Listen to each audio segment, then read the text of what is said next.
नमस्कार, आप देख रहे हैं एनएमएफ न्यूज और मैं हूं आपके साथ शाफनी पटनायक। लाल किले के प्राचीर से जब प्रधानमंत्री नरेंद्र मोदी देश को संबोधित कर रहे थे, सभी की नजरें निगाहें प्रधानमंत्री मोदी पर टिकी हुई थी। सभी पीएम मोदी के एक एक शब्द को सुन रहे थे। लेकिन इसी बीच विपक्ष ने प्रधानमंत्री नरेंद्र मोदी के एक बयान को पकड़ा और उसका मुद्दा बना दिया। वो बयान था प्रधानमंत्री नरेंद्र मोदी का आरएसएस को लेकर।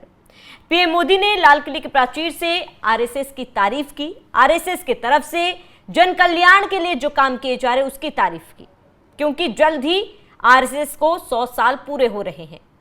जैसे ही प्रधानमंत्री नरेंद्र मोदी ने इस बात का जिक्र किया, वैसे ही विपक्ष बिफर पड़ा। विपक्ष की तरफ से प्रधानमंत्री नरेंद्र मोदी को घेरना शुरू कर दिया गया। चाहे समाजवादी पार्टी की बात कर ले, कांग्रेस की कर ले, एआईएमआईएम की बात कर ले, तो विपक्ष का हंगामा शुरू हो गया। विपक्ष ने कई सवाल टाके। विपक्ष ने कहा कि 15 अगस्त के दिन आरएसएस का नाम लेना, वो भी लाल किले के प्राचीर से, कहां तक सही है। लेकिन इन तमाम मुद्दों के बीच सबसे बड़ा सवाल कि आखिर विपक्ष क्यों इतना बिखरा हुआ है, क्यों इतना बौखलाया हुआ है प्रधानमंत्री नरेंद्र मोदी के आरएसएस को लेकर बयान देने पर। इस पर हम चर्चा करेंगे, बात करेंगे कि क्यों विपक्ष बौखलाया हुआ है। लेकिन उससे पहले विपक्षियों का इस पूरे मामले पर क्या कहना है, जरा वो आपको सुनाते हैं। सबसे बड़ा एनजीओ है। देखिए, जब भारतीय जनता पार्टी के प्रधानमंत्री जी हैं और भारतीय जनता पार्टी का जब पहला अधिवेशन हुआ था, भारतीय जनता पार्टी ने तय किया था कि सेकुलर एंड सोशलिस्ट रास्ता अपनाएंगे, लेकिन संघ का और उनके परिवार के लोगों का जो संघ परिवार है उसका रास्ता सेकुलर और सोशलिस्ट नहीं है। ये मुंह से तो हैं स्वदेशी, लेकिन मन से नहीं, मन से विदेशी हैं। साथियों, 15 अगस्त को लाल किले पर प्रधानमंत्री का भाषण एक गौरवमयी परंपरा है इस देश की। बचपन में पूरे परिवार के साथ प्रधानमंत्री का भाषण 15 अगस्त का जरूर सुना जाता था, भले प्रधानमंत्री किसी पार्टी के। और इस गौरवमयी परंपरा को स्थापित किया पंडित जवाहरलाल नेहरू ने कि इतिहास के एक प्रतीक पर खड़े होकर भारत के भविष्य की बात करना, भारत से साझा करना अपने भविष्य के सपने। अफसोस की बात यह है कि पिछले 11 सालों में नरेंद्र मोदी जी ने इस गौरवमयी परंपरा को तार तार कर दिया। लेकिन आप संघ का नाम लेकर लाल किले से आप सरदार पटेल का अपमान कर रहे हैं, आप बाबा साहब आंबेडकर का अपमान कर रहे हैं, आप महात्मा गांधी का अपमान कर रहे हैं, आप संविधान का अपमान कर रहे हैं, आप तिरंगे का अपमान कर रहे हैं। कितनी बड़ी विडंबना है और कितना दुखद है कि लाल किले की प्राचीर से इस देश के प्रधानमंत्री ने उस संगठन का नाम लिया जिसको आजादी के महानायक सरदार पटेल ने बैन किया था। उस संगठन का नाम लिया जिससे प्रेरित होकर इस देश के प्रथम आतंकवादी नाथूराम गोडसे ने महात्मा गांधी की हत्या करी थी। उस संगठन का नाम लिया जिसने 53 साल तक तिरंगे का बहिष्कार किया था। उस संगठन का नाम लिया जिसने बाबा साहब की तस्वीरें जलाई थी, जिसने बाबा साहब को बड़ा बुरा कहा था। उस संगठन का नाम लिया जिसने संविधान की प्रतियां जलाई, जो संविधान को अशुभ बताता था और अजीब तरह की बातें करता था। असलियत यह है कि आज प्रधानमंत्री ने आजादी के महानायकों को, स्वतंत्रता संग्राम को कमतर आंका जब वो लाल किले की प्राचीर से आरएसएस जैसे उस संगठन की बात करते हैं जो अंग्रेजों की मुखबिरी करते थे, जिनका आजादी के आंदोलन में छोटी उंगली का नाखून नहीं कटा। हमारे महानायकों ने अपना जीवन बलिदान किया है, अपनी जवानी जेलों में काटी है, फांसी के फंदे पर झूले।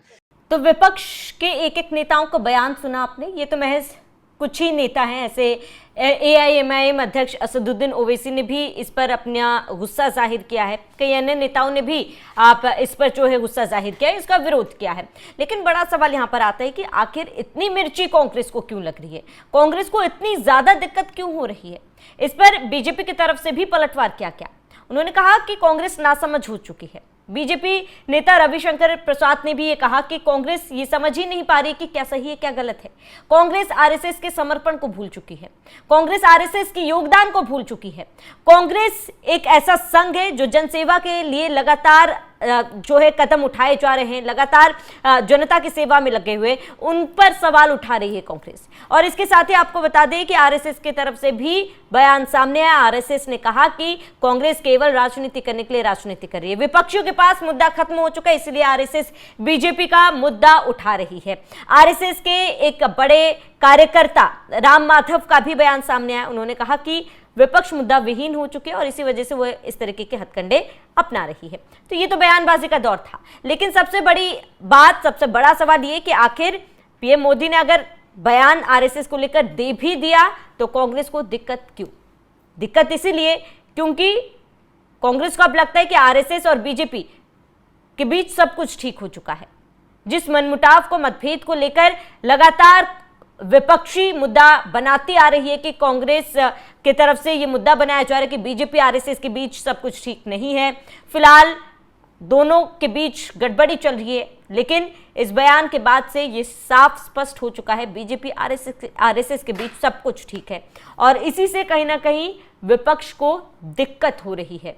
विपक्ष परेशान है क्योंकि बिहार विधानसभा चुनाव है, आने वाले समय में कई अन्य प्रदेशों में भी चुनाव है।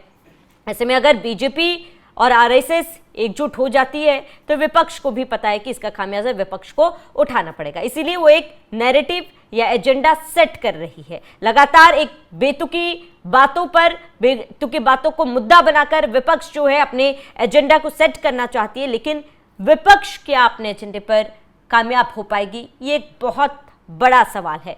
क्योंकि आरएसएस ने प्रधानमंत्री नरेंद्र मोदी के इस बयान का स्वागत भी किया है, उन्होंने खुशी भी जाहिर की है और इसके साथ ही उन्होंने ये भी कहा है कि बीजेपी आरएसएस के बीच कभी कुछ मनमुटाव था ही नहीं, दोनों के बीच वैचारिक सहमति है और यही सबसे तटस्थ है। तो ऊपर कमेंट किया, आपने ट्वीट किया है सर। देखिए,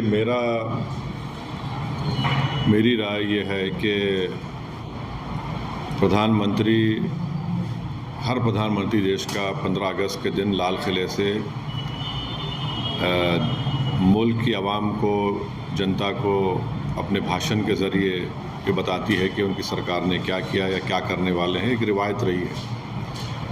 मगर प्रधानमंत्री 15 अगस्त के दिन 2025 में खड़े होकर आरएसएस की तारीफ़ करना, उनके 100 साल के मुकम्मल होने पर उनके बारे में प्रधानमंत्री ने देश को जो बताया है, मैं समझता हूं कि ये हमारी जंग आज़ादी की जद्दोजहद की एक बहुत बड़ी तौहीन हुई है। इसलिए कि आरएसएस और उनकी जितनी तंजीमें हैं वो तो जंग आज़ादी में हिस्सा नहीं लिए, बल्कि वो तो अंग्रेज़ों की ताईद में रहते थे और वो अंग्रेज़ों से ज़्यादा मुजाहिदीन आज़ादी से नफ़रत करते थे, चाहे गांधी हो या जितने बड़े बड़े नेता उस वक्त के हो हैं।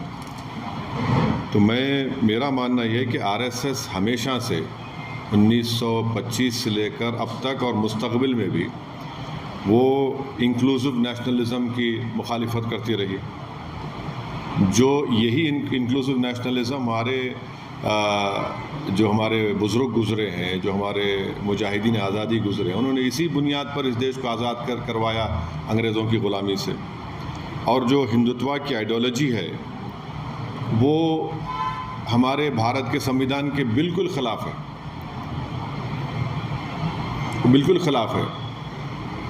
तो प्रधानमंत्री अगर आरएसएस के दफ्तर पे गए तो मैं कुछ नहीं बोला कि मैं जानता था वो तो स्वयंसेवक थे और हमेशा रहेंगे।